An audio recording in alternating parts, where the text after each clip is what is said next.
முருக பக்தர்கள் மாநாட்டை வைத்து மக்களின் கவனத்தை திசை திருப்பி விடலாம் என திமுக எண்ணுவதாக அதிமுக தெரிவித்திருக்கிறது. திராவிடத்தை அழிக்க முருகாவா என்று ஒட்டப்பட்ட போஸ்டர்களால் திராவிட சித்தாந்தத்தை அழித்துவிட முடியுமா என அதிமுக கேள்வி எழுப்பியிருக்கிறது. இது தொடர்பான அண்மை செய்தி.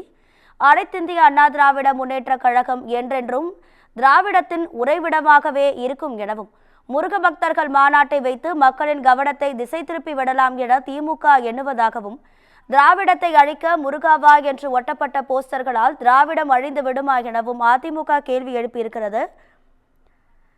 நேற்று நடைபெற்ற முருக பக்தர்கள் மாநாடு தொடர்பாக திராவிட கொள்கையை யாராலும் அழிக்க முடியாது என அதிமுக தனது தரப்பு அறிக்கையை வெளியிட்டிருக்கிறது. முருக பக்தர்கள் மாநாட்டை வைத்து மக்களின் கவனத்தை திசை திருப்ப திமுக முயற்சிப்பதாகவும் திராவிடம் என்ற கொள்கையை தான் யாராவதும் அழிக்க முடியாது என்றும் அதிமுக தெரிவித்திருக்கிறது. அனைத்திந்திய அண்ணா திராவிட முன்னேற்ற கழகம் என்றென்றும் திராவிடத்தின் உறைவிடமாகவே திகழும் என அதிமுக தெரிவித்துள்ளது.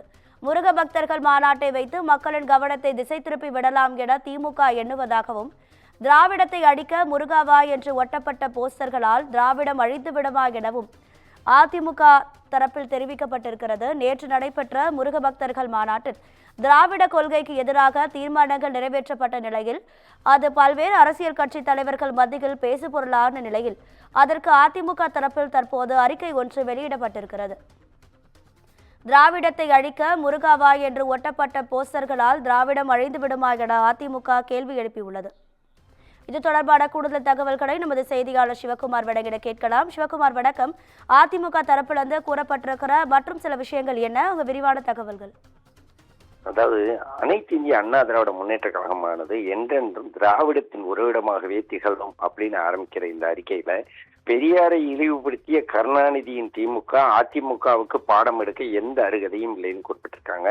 அவலமே உருவான ஒரு ஆட்சியை நடத்தும் ஸ்டாலினின் திமுக அதை பற்றி நாங்கள் ஆள்தோறும் தெரிவிக்கும் மக்களின் குரலின் விமர்சனங்களுக்கு பதில் சொல்ல வக்கில்லாமல் டேக் டைவர்ஷன் என்ற வழக்கமான பாணியில் முருகன் பக்தர்கள் மாநாட்டை வைத்து அஇஅதிமுக மீது அவதூறான கருத்துக்களை அள்ளி தெளித்து மக்களின் மனதை திசை திருப்பி விடலாம் என எண்ணுகிறதுன்னு தொடர்கிற இந்த அறிக்கையில திமுகவின் அமைச்சர் அறிவுடிகள் வரிசையாக செய்தியாளர் சந்திப்பு கொடுக்க அறிவாலய கேட்கீப்பர் RS பாரதி பேரில் வழக்கம் போலவே அறிக்கை வந்தியும் கக்கி உள்ளது திமுகன்னு குறிப்பிட்டிருக்காங்க.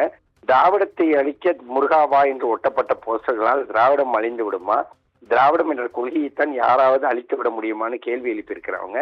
திராவிடம் என்பது எல்லோருக்கும் எல்லாம் கிடைக்க வேண்டும் என்ற அடிப்படையிலான ஏழை எளிய மக்கள் ஏற்றம் பெற வேண்டும் என்ற நோக்கத்தில் தமிழ்நாட்டை செலுத்தி கொண்டிருக்கும் ஒரு உயரிய கொள்கை நெறியினும் மக்களுக்காக ஒரு கொள்கையை யாரால் வீழ்த்த முடியும் அப்படின்னு கேள்வி எழுப்பியிருக்கிறாங்க.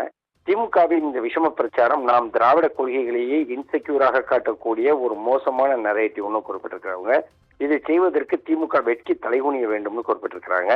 அரசியல் செய்கிறோம் என்ற பெயரில் திராவிடத்தை வலுவற்ற கொள்கை போல் கட்டமைக்க முயலும் திமுகவின் சதிச்செயல் கடும் கண்டனத்துக்குரியதனோ பெரியார் அண்ணாவின் வாழ்வியல் உரத்தில் தலை தோங்கி நிற்கும் கொள்கையை ஒரு மாநாடு சிதைத்து விடுமா என்ன? இல்லை, அப்படி நடக்கத்தான் அனைத்து இந்திய அண்ணா திராவிட முன்னேற்ற கழகம் விட்டு விடுமான்னு பதில் கேள்வி எழுப்பியிருக்கிறாங்க. திராவிட கொள்கை எங்கள் குருதியில் கலந்த ஒன்றுனும் ஒன்றே குலம் ஒருவனே தேவன் என்ற பேரறிஞர் அண்ணாவின் நெறிப்படி வாழ்பவர்கள் நாங்கள்னு குறிப்பிட்டிருக்கிறாங்க. ஒவ்வொருவருடைய தனிப்பட்ட கடவுள் நம்பிக்கைக்கு மதிப்பளிக்கக்கூடிய இயக்கம் அண்ணா திராவிட முன்னேற்ற கழகம் அப்படின்னு என்பதால் தான் கடவுள் பக்தியை பறைசாற்ற அமைப்பு ரீதியாக நடத்தப்பட்ட மாநாட்டிற்கு மாண்புமிகு கழக பொதுச் செயலாளர் எடப்பாடியார் வந்து ஜனநாயக ரீதியாக வாழ்த்து தெரிவித்தார். எங்கள் இயக்கத்தை சார்ந்த நிர்வாகிகளும் தனிப்பட்ட முறையில் முருக பக்தர்களின் அடிப்படையிலே அந்த மாநாட்டில் கலந்து கொண்டனரே தவிர வேறு எந்தவித அரசியல் நோக்கத்திலும் இல்லை அப்படின்னு குறிப்பிட்டதோடு இல்லாம அந்த மாநாட்டில் நிறைவேற்றப்பட்ட தீர்மானங்களையோ உறுதிமொழிகளையோ அனைத்து இந்திய அண்ணா திராவிட முன்னேற்ற கழகத்தை சார்ந்த யாரும் ஏற்கவில்லை என்பதை திட்டவட்டமாக தெரிவித்துக் கொள்ள விளைகிறேன்னு போட்டிருக்கிறாங்க. அதே போல் மாநாட்டில் தந்தை பெரியார், பேரறிஞர் அண்ணா ஆகியோர் பற்றி வெளியிடப்பட்ட வீடியோ என்பது துளியும் ஏற்றுக்கொள்ள முடியாதது. அதற்கு அனைத்து இந்திய அண்ணா திராவிட முன்னேற்ற கழகத்தின் தரப்பில் எங்களது கடுமையான கண்டனத்தை தெரிவித்துக் கொள்கிறோம்னு போட்டிருக்காங்க. உண்மையில் அப்படிப்பட்ட வீடியோ வெளியிட்டதற்காக எங்கள் கவனத்திற்கு வரவோ நாங்கள் யாரும் பார்க்கவோ இல்லை. மாநாடு முடிந்து வந்த பிறகு இது பற்றி செய்திகளை வாயிலாகத்தான் நாங்களும் எரிந்து கொண்டு குறிப்பிட்டிருக்கிறாங்க.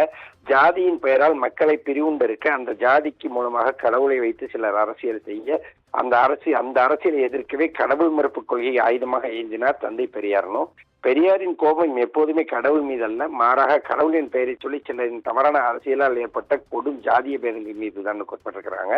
நான் பிள்ளையாரை உடைக்க மாட்டேன், பிள்ளையாருக்கு தேங்காயம் உடைக்க மாட்டேன் என அரசையும் மதத்தையும் தெளிவாக வேறுபடுத்தி செக்யூலரிஸ்ட் அரசியலை முன்னெடுத்தவர் நாங்கள் பெயரில் மட்டுமல்ல எங்கள் நெஞ்சத்திலும் தாங்கும் எழுதையதையும் அண்ணா அப்படின்னு குறிப்பிட்டிருக்கிறவங்க.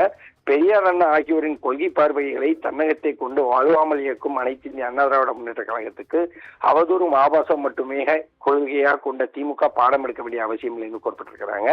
அதே போல் கழகத்தின் தலைமை நிலைய செயலாளர் முன்னாள் அமைச்சர் SP வேலுமணியும் அதே மாதிரி தன் தொகுதிக்கு உட்பட்ட மிகவும் பழமை வாய்ந்த ஆதீனத்தின் நூற்றாண்டு விழாவை அளிக்கப்பட்ட அழைப்பினை ஏற்று கலந்து கொண்டதாகவும் RSS விழாவில் கலந்து கொள்ளவில்லை எனவும் செய்தியாளர் தரப்பில் ஏற்கனவே தெளிவுபடுத்தி விட்டார் அப்படின்னு சொல்லி அவங்க தரப்புல உள்ள விளக்கத்தை கொடுத்திருக்கிறாங்க.